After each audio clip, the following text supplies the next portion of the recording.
What's going on, everybody? Beast on the Street, and I'm back, and I'm gonna bring. This is my first zombies video on Black Ops 2, so kind of cool. This is some Grief gameplay on Raid. This is my first ever Grief game. It's like actually my third ever zombies game, I think. And I end up being the guy who clutches the win. Like, everyone leaves because I'm that good at zombies. No, just kidding. I'm not that good. I'm better than the average person, but I'm not that good at it. But anyways, I'm going to be talking about the Revolution map pack that's going to be coming out. Just, you know, my thoughts on, like, all the pieces of DLC that's going to be coming out and whatnot.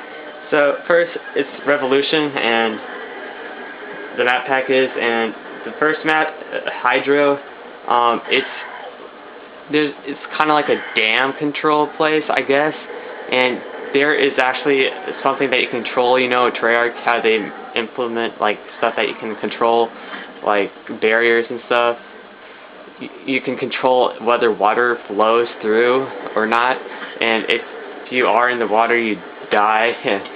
I'm probably going to, like, rage at some point eventually, because someone will turn on the water and I'll be close to a swarm or something, and so we'll see. I think this one's actually kind of one of the more cooler ones they've done. Some of the other ones have been kind of lame, and, you know, it would have been better if you know, they focused more on, like, designing the map. Like, I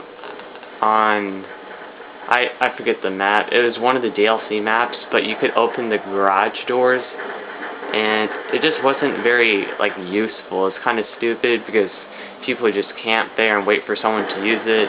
So I just ended up never using it. But I think this one might actually be able to influence the game, like on Radiation, how the middle part where you could jump in, it really affected how the B flag worked.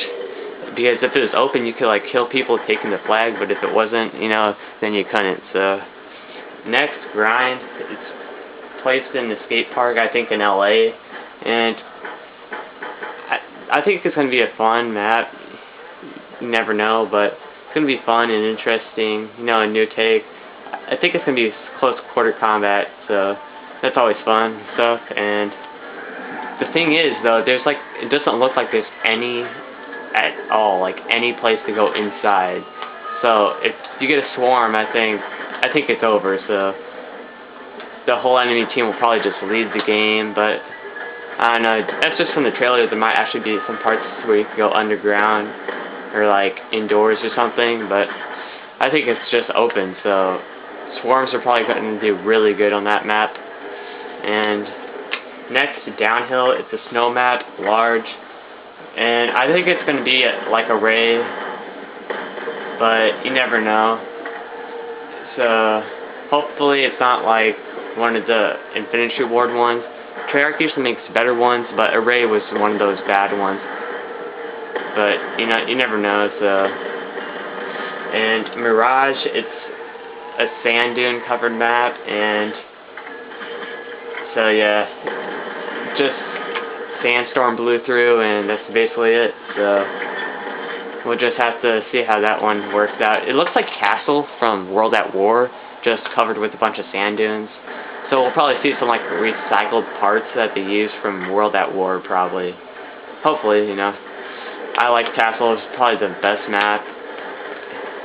That and Hangar were, like, the two best maps in my opinion. But you never know, so. And then we have the Peacekeeper. Nah, I'm not going to talk about that right now. D-Rise, or that's, I take German class, so I'm just used to saying anything that says die, just use D, but Die-Rise, it looks hard and complicated from just like the trailers, and I hope it's not, but it probably won't be, you know. I probably won't play the zombies right away. I'll give you guys some DLC gameplay, and I'm going to continue that breakdown series over the maps, so we'll have to see about that. And there's also a new game mode for zombies, Turned, which you are actually now the zombie. So I guess it's like 3 zombies against 1 human, and if you kill the human, then you get to become the human survivor, but I don't get how that works, you know, like, is there like a certain round you have to get to, because like, I don't like understand like the point of winning the game, you know, like, can only one person turn into a human, and then after that, it's just you try to kill him and then the game's over.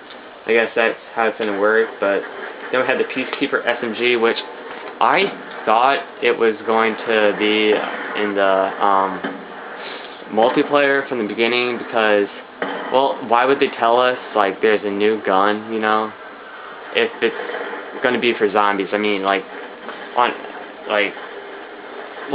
some of the maps, from zombie maps in Black Ops, you know, they didn't tell us, you know, there's going to be a new weapon, like Ascension. They had that freeze weapon, and they didn't tell us about that, you know, it wasn't part of the DLC trailer, so I knew it was going to be in multiplayer. I was almost for sure, but I was just hoping. And I'm just going to end it here, guys. This is the end of round 4. We're going to be covering some other topics, and, you know, just talk about zombies probably next time on this series, so